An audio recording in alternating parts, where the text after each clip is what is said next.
Hai, Assalamualaikum semua. Selamat datang ke kelas Sejarah Tahun 5 bersama saya, Cikgu As.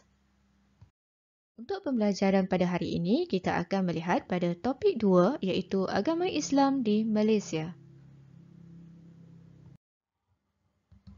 Fokus kita pada hari ini yang pertama adalah untuk menerangkan kedudukan agama Islam dalam pentadbiran negeri-negeri Melayu sehingga merdeka.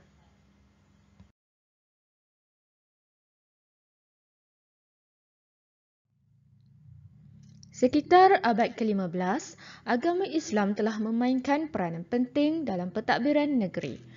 Hukum Kanun Melaka telah menjadi rujukan asas dalam pentadbiran semasa zaman Kesultanan Melayu Melaka. Hukum Kanun Melaka telah menjadi rujukan bagi penggubalan undang-undang di negeri-negeri Melayu iaitu Hukum Kanun Pahang dan juga Undang-Undang 99 Negeri Perak.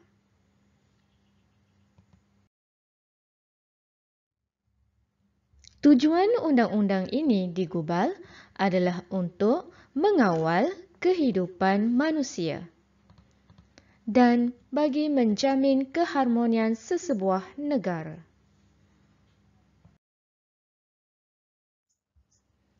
Sekarang kita akan lihat apakah yang berlaku terhadap undang-undang Islam semasa zaman penjajahan. Yang pertama, zaman penjajahan Portugis dan juga Belanda, dan seterusnya semasa zaman penjajahan British diikuti dengan zaman pendudukan Jepun.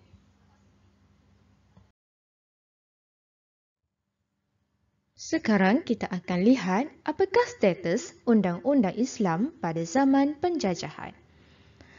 Undang-undang Islam pada zaman penjajahan Portugis dan Belanda di Melaka boleh diamalkan. Dan semasa zaman penjajahan British, undang-undang Islam hanya menekankan kepada kedudukan Sultan sebagai ketua agama Islam dan adat istiadat Melayu. Begitu juga semasa zaman pendudukan Jepun. Dan ketua agama Islam dan adat istiadat Melayu ini hanya berfungsi pada negeri masing-masing. Dalam penjajahan British juga, undang-undang Islam dari segi kekeluargaan dibenarkan, kekeluargaan, harta pusaka dan zakat. Semasa zaman pendudukan Jepun, kuasa Sultan ataupun peranan Sultan sebagai ketua agama Islam dan adat istiadat Melayu di negeri masing-masing masih dikekalkan. Namun, ketika pada zaman Jepun, Majlis Agama Islam telah diwujudkan. Majlis Agama Islam ini akan bertanggungjawab terhadap Undang-Undang Keluarga Islam.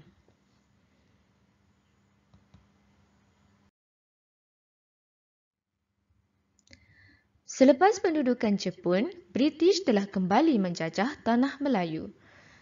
Walau bagaimanapun, undang-undang Islam masih dibenarkan dan diteruskan. Selepas kita mencapai kemerdekaan, undang-undang agama Islam terus kukuh dan termaktub melalui pembentukan Perlembagaan Persekutuan.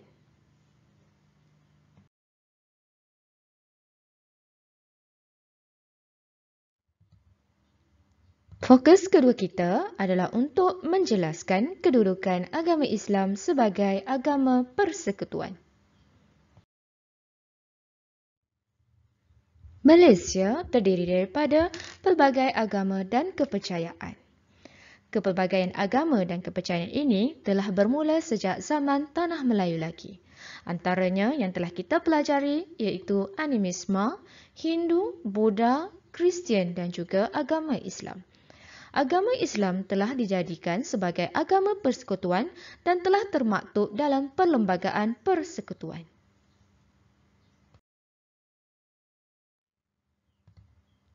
Malaysia adalah negara yang sangat bertuah kerana hidup dalam kepelbagaian agama, kepercayaan, adat, budaya dan warisan.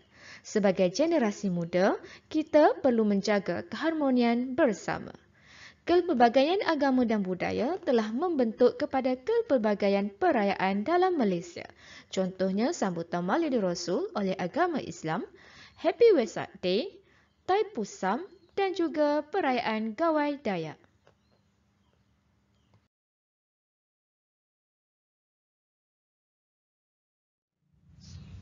Fokus yang ketiga kita pada hari ini adalah untuk menghuraikan peranan agama Islam dalam membentuk perpaduan. Setiap agama sebenarnya menuntut penganutnya mengamalkan nilai hidup yang baik serta melarang perbuatan yang tidak baik. Dari segi Islam, nilai sejagat dalam agama telah membentuk perpaduan. Sikap toleransi iaitu bekerjasama dalam kelpelbagaian urusan pekerjaan serta sikap menghormati tempat ibadat dan mengamalkan tiada paksaan dalam beragama telah mewujudkan satu bentuk perpaduan di Malaysia.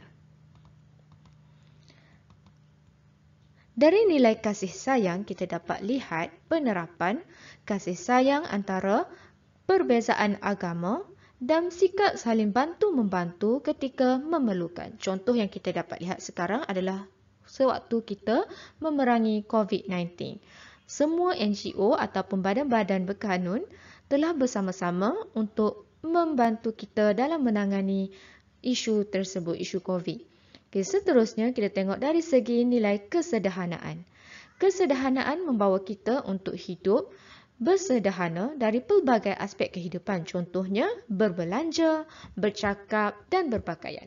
Dari segi perbelanjaan, kita perlu hidup secara bersederhana, tambah-tambah pula dengan ujian COVID-19, dan dalam segi pertuturan kita perlu menghormati bangsa lain ataupun orang yang lebih tua daripada kita, dan dari segi berpakaian kita perlu mematuhi peraturan ataupun tata cara setiap agama.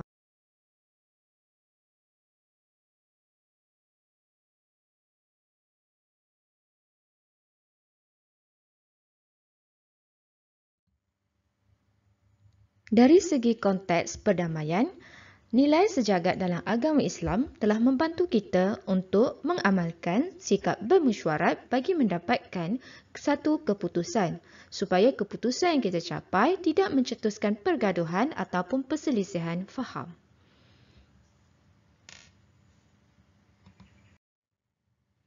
Islam dan perpaduan juga dapat dilihat melalui nilai kemanusiaan. Nilai kemanusiaan yang dipamerkan mewujudkan dan menjamin kesejahteraan negara. Hubungan manusia dengan Tuhan telah membawa kita kepada pengamalan ajaran dan meninggalkan larangan yang telah dituntut oleh sesuatu agama. Dari segi hubungan manusia dengan manusia, kita perlu mengamalkan satu sikap iaitu berbaik sangka dan saling menghormati sesama manusia. Dari segi hubungan manusia dengan alam sekitar pula, kita perlu mengamalkan sikap memelihara, memulihara dan mengindahkan alam sekitar.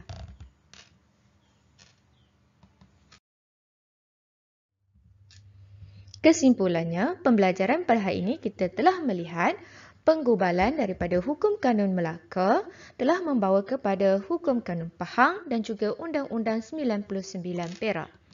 Seterusnya, kita telah melihat status agama Islam dalam penjajahan Belanda dan Portugis, penjajahan British, pendudukan Jepun, penjajahan British sekali lagi dan juga semasa ataupun selepas kemerdekaan.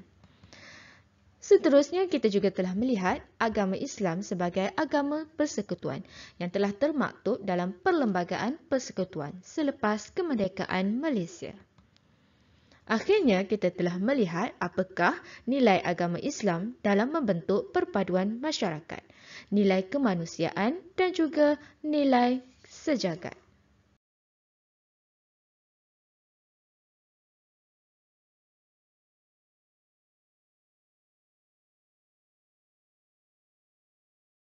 Okay, cikgu rasa cukup setakat ini sahaja pembelajaran kita pada hari ini. InsyaAllah kita akan berjumpa lagi. Sekian, terima kasih. Assalamualaikum.